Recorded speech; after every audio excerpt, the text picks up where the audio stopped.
aujourd'hui le jour 1 des célébrations du centenaire de notre village. Il nous fait donc plaisir de vous présenter quelques extraits de ces activités. Et je félicite la présence des journalistes et de la télévision communautaire. D'abord, j'aimerais souligner la présence de M. Gilles Gosselin, maire de la municipalité de Coleraine.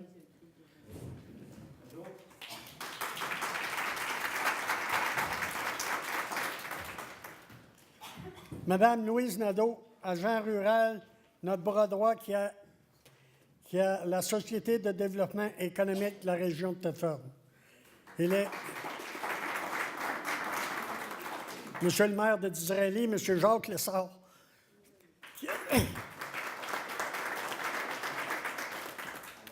Nous procédons d'abord au lancement du roman jeunesse dont la réalisation a été possible grâce à une subvention du Fonds culturel de la MRC des Appalaches.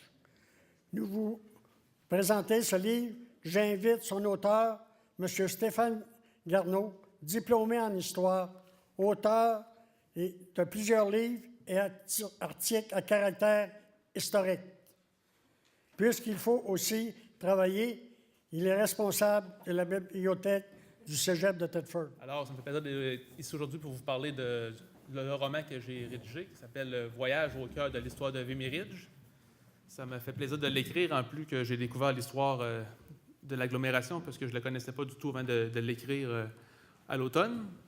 Donc, c'est un roman jeunesse qui s'adresse principalement aux 8 à 12 ans.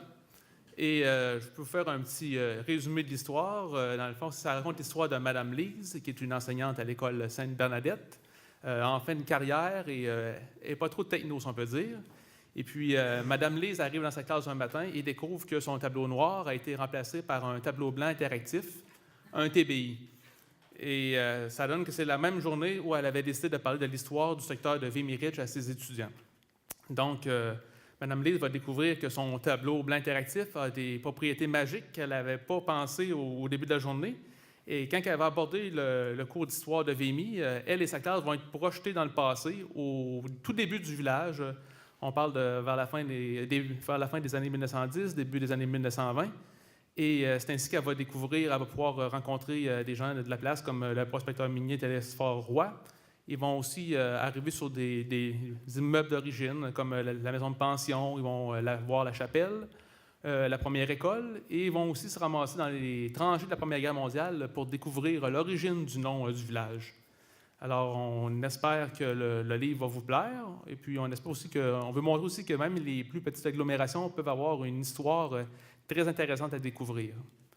Alors, tant qu'à vous avoir aussi sur place, puis vous mettre un peu l'eau à la bouche, je vais en profiter pour lire un petit extrait avec une amie, Tiffany, qui va m'aider. Et puis Tiffany va jouer le rôle de Léa, qui est une étudiante. Pour ma part, je vais jouer le rôle du narrateur et je vais jouer aussi le rôle de Mme Lise, qui va devenir, pour l'instant de quelques minutes, Monsieur Stéphane. Bon, fait qu'on se place dans le contexte. Donc, je viens d'arriver dans ma classe. Je vois le tableau blanc devant moi et je n'y connais absolument rien. Je n'ai pas eu ma formation encore pédagogique pour apprendre comment m'en servir. Donc, viens avec moi, Léa. Viens voir ce qu'on a de nouveau dans la classe ce matin. Il n'y a plus de tableau noir pour dessiner et écrire. Seulement un grand tableau blanc, quasiment magique, il paraît, et je veux l'essayer avant que les autres élèves arrivent. Pas avec des mathématiques ce matin, monsieur? Non, Léa, nous allons voir de l'histoire, les débuts du village de Vimy Ridge. Les grands-parents habitent là, monsieur. Mais c'est tout petit, il ne doit pas y avoir grand-chose à raconter. C'est un petit village, mais son histoire est très intéressante, Léa. Qu'est-ce que tu crois qu'il y avait ici il y a 150 ans? Des maisons borables, des grands jardins, des vaches et des chevaux. Non, Léa, nous n'aurions vu qu'un territoire recouvert de forêt. Sur ces mots, de drôles de vibrations se font ressentir dans la classe et les murs de l'école disparaissent pour laisser place à une abondante végétation, au chant des oiseaux et aux rayons du soleil. Mais qu'est-ce qui se passe, monsieur Stéphane? J'ai peur et derrière un gros arbre, je vois un homme avec une pioche dans la main. Tu n'as rien à craindre, Léa. Ça doit être le tableau blanc qui reproduit le paysage de l'époque. Monsieur Stéphane, la cloche sonne, les autres élèves arrivent. Qu'est-ce qu'on fait? J'aimerais bien qu'on revienne dans la classe. En disant ces mots, le décor de la classe réapparaît, les élèves arrivent un à un et ils prennent leur place. M. Stéphane regarde Elias se regarde en souriant. Hey les amis, aujourd'hui c'est le cours d'histoire du village de mes grands-parents. Vous allez voir tout un spectacle, des personnes, des bâtiments, peut-être des petits animaux. Mais il ne faut pas avoir peur, c'est trop cool la techno du grand tableau blanc. Merci beaucoup. Je vous souhaite une bonne lecture. Et puis, je vais remettre la première copie du volume à Tiffany.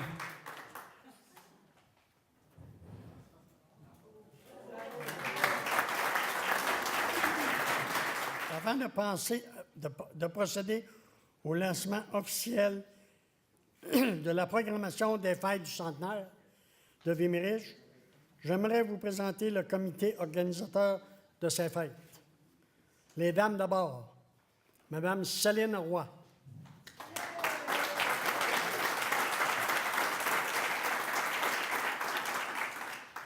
Madame Charline Belleau, qui est présentement au soleil. Les messieurs, M. Normand Beaulieu,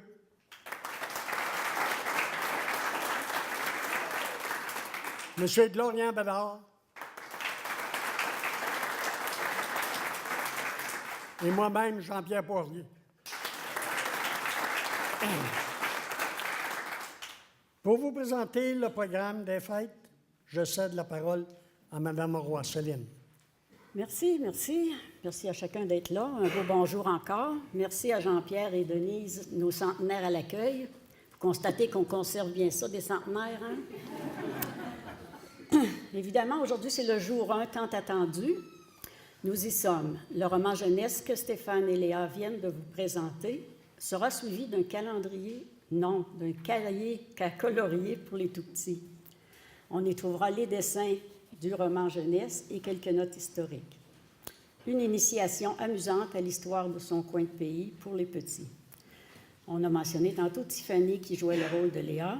Le livre est disponible aujourd'hui à la pause café. La prochaine activité, le 9 avril, le 100e anniversaire de la bataille de la crête de Vimy, sera souligné. Le Centre d'archives de la région de Thetford a élaboré le programme de cette journée en collaboration avec Organisme Anciens Combattants Canada, la municipalité et le comité de citoyens.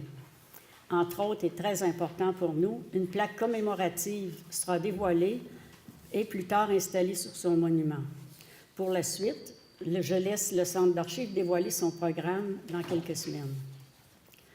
Le 27 mai, le concert du centenaire vous sera présenté par le groupe musical Les Femmes d'Accord qui ont chanté la chanson thème. Elles nous feront revivre en chanson les 10 dernières décennies. Le 24 et 25 juin, place au théâtre. Ça va ressembler à ça. 100 ans, c'est long. Des aînés qui ont vécu l'histoire, des acteurs qui connaissent l'histoire et des descendants qui vont nous la raconter. Une initiative du Club social et la participation financière du Fonds culturel de la MRC des Appalaches. Le 2 septembre, Retrouvailles et souvenirs sera notre grand événement rassembleur. Nous accueillerons les invités en après-midi avec quelques activités, suivies du souper, d'un hommage aux bénévoles et du spectacle Nos démons de l'humour à saveur locale. La journée se terminera quand le dernier invité partira. Le 14 octobre, le comité de loisirs invite les enfants à une excursion à la mine Grand-Père, premier site minier sur le mont Caribou. On pourra aussi pique-niquer au pied du rocher de Pierre de Cromite. Le 25 novembre, oh boy! Oh là, pas déjà Noël! On commence à être essoufflés. Mais Jacqueline, Suzanne et Karine ont encore plein d'énergie, puis il faut fêter Noël. Alors, elles vous invitent à leur marché de Noël, intérieur, extérieur, et surtout un marché de Noël hors de l'ordinaire. Nous partagerons aussi quelques activités locales. Le dévoilement d'une mosaïque mémoire en photo sous la présidence de M. Laurent Lessard, député, un café-rencontre musical, une activité rédaction Vimy et moi, le thé à l'anglaise pour les dames et leurs invités, une visite au camp familial taekwondo de Maître Isabelle Caron, 6e Dan taekwondo. Et voilà déjà, c'est comme ça que nous allons souligner et vivre cette année d'anniversaire. Nous souhaitons que cette année de rencontre soit un heureux partage de fierté et de fraternité. Aux résidents de Vimy, on pense tout de suite à notre décoration extérieure 100 ans, et au printemps, on vous offrira des coquelicots symboliques pour se fleurir. 100 ans, c'est long, c'est une représentation théâtrale en 14 tableaux qui évoquent l'histoire de Vimy. Les faits sont basés sur le livre « Mon village minier sur la crête » de Céline Roy, paru en 2014, et les situations vécues par les personnages sont fictives. Le choix des comédiens est assez particulier. On a tenté de recruter des comédiens qui sont des descendants directs des personnages qu'ils interprètent. Ainsi, les 2 fondateurs sont interprétés par leur arrière-petit-fils. Il y a aussi 3 aînés qui vont venir témoigner de leur vie dans les rangs de la colonisation, 89, 83 et 79 ans. Ils ont vraiment vécu les événements. L'extrait que nous vous présentons témoigne de la structure de la représentation. 2 placoteuses s'interrogent sur l'histoire du village et une narratrice répond occasionnellement à leurs questions. Elles interviennent tout au long de la pièce, mais c'est entrecoupé toujours par des tableaux. Voici donc 2 très courts extraits avec les placoteuses Francine Brouard et Denise Chiasson et la narratrice Michèle Roy. Nous sommes en 2017. 2 amies, Denise et Francine, ont assisté à un événement du centenaire de Vimy et elles prennent quelques instants de repos au camp à M. Charles. Avec elles, nous allons revivre la grande et la petite histoire du village de Vimy. Des fantômes et des personnages qui ont marqué l'histoire du village viendront les visiter. L'extrait suivant se situe dans la représentation après le tableau dans lequel les 2 fondateurs du village viennent expliquer comment ils sont arrivés à créer ce village-là. Denise, sais-tu pourquoi qu'on appelle le village Vimy-Ridge? Je sais que ça a un lien avec une guerre en France, mais pas plus que ça. Peut-être la voix qui sait tout pourrait nous expliquer. Effectivement, je suis la voix du souvenir. Je sais tout et je vais tout vous raconter.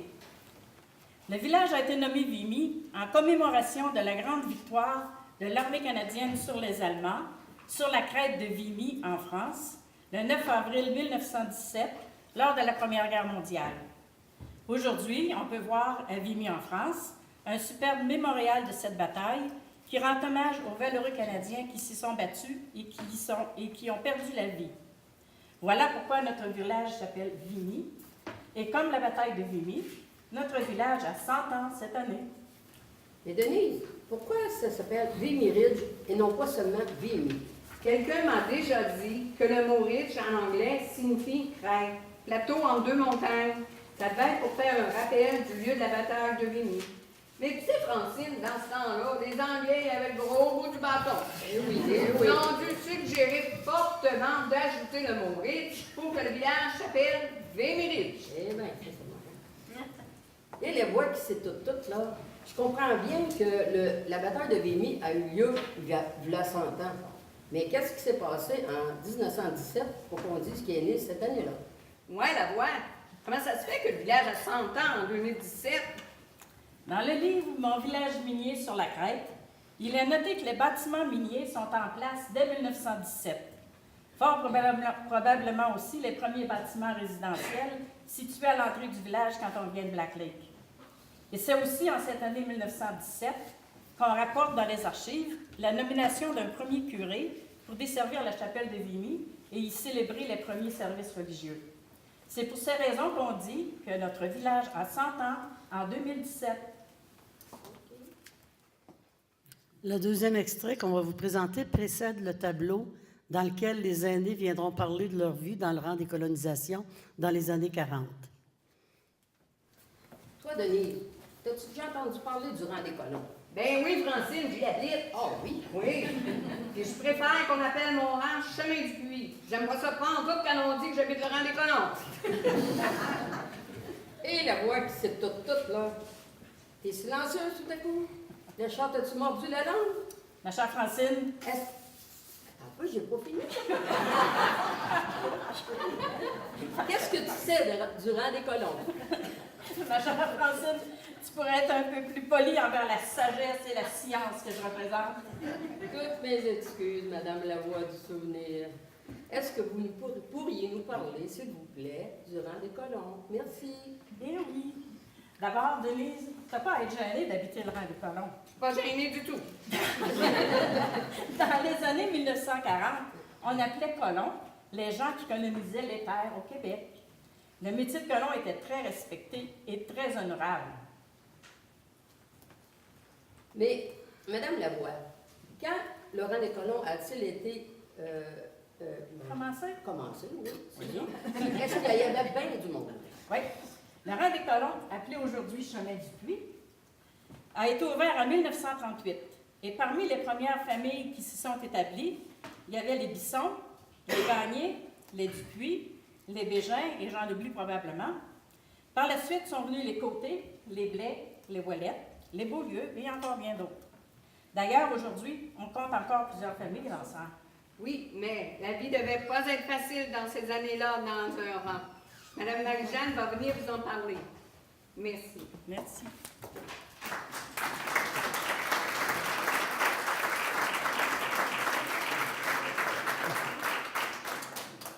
Madame Marie-Jeanne, c'est la madame de 89 ans qui va venir parler du temps où elle habitait le rang des colons. Merci de votre attention. Nous présenterons 100 ans, c'est long, les 24 et 25 juin. Il est déjà question de supplémentaires. Les prix des billets sera de 10 $ et on vous informera le moment venu des endroits où vous pourrez vous procurer les billets. Merci, vous êtes encourageant. On va redemander à Mme André de venir nous parler des femmes d'accord. Alors, les femmes d'accord, c'est un groupe constitué de 12 femmes et de 2 accessoires. Faut pas rire quand on connaît l'importance des accessoires dans la tenue d'une femme. Ils sont essentiels. Ce sont nos 2 musiciens. Alors, Normand Beaulieu et Jean-Noël Rousseau. Oui,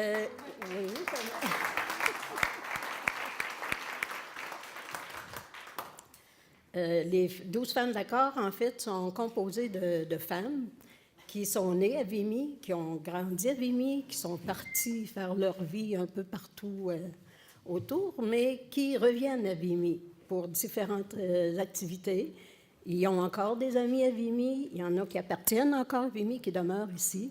Donc, c'est ce que j'appelle, moi, de l'appartenance. Fait qu'on a tout un sentiment bien spécial envers Vimy. Fait qu'aujourd'hui, on va vous présenter un petit extrait, une chanson qui est tirée du répertoire là, qu'on aura lors du concert du centenaire. La chanson qu'on vous interprète maintenant, c'est une chanson qui a été écrite dans les années 1910 pour une revue musicale là, à Paris, mais qui a été surtout popularisée par le Théâtre des Armées quand les soldats là, avaient des spectacles pour les encourager. Il y a une rumeur qui circule qui dit que c'est cette chanson-là qui a fait gagner la guerre aux Alliés, la Madelon.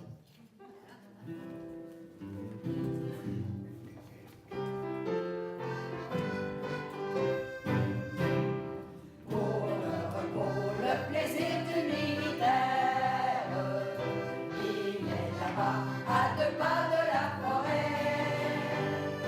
Une maison au mur tout couvert de lierre, autour, c'est le nom du cabaret.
Vous avez maintenant une très bonne idée du contenu dynamique de quelques activités qu'il faudra venir pour en savoir plus.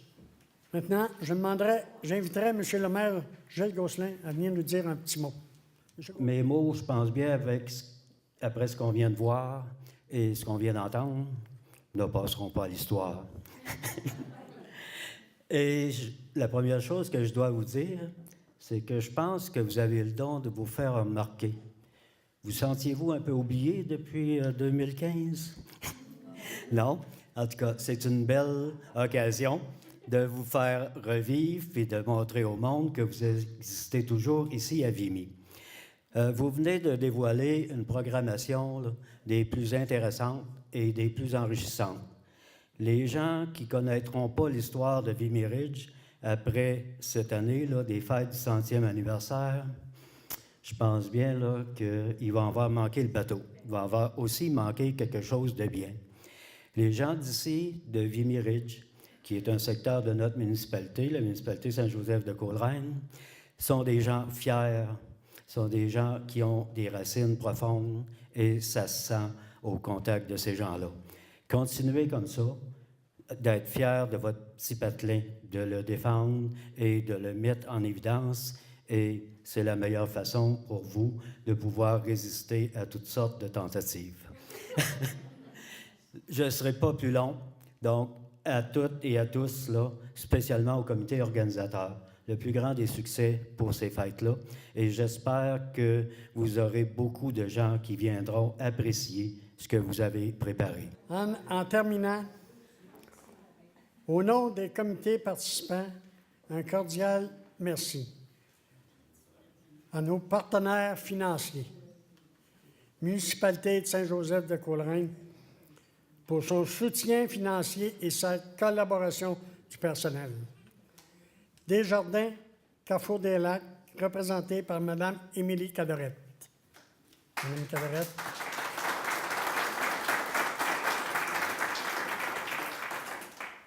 M. Laurent Lessard, député, représenté par Mme Émilie Marcoux. Mathieu.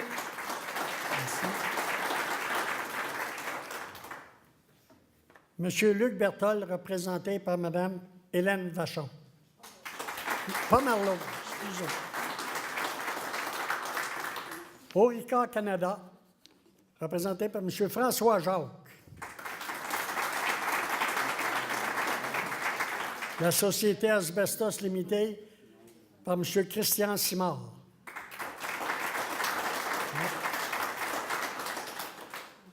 Cordial merci à Michel Boucher et Gisèle Laflamme pour les souvenirs qu'ils vont nous rapporter. Merci. Encore merci de votre participation et surtout transmettez la bonne nouvelle. Notre invitation à tous, nous fêtons 100 ans cette année.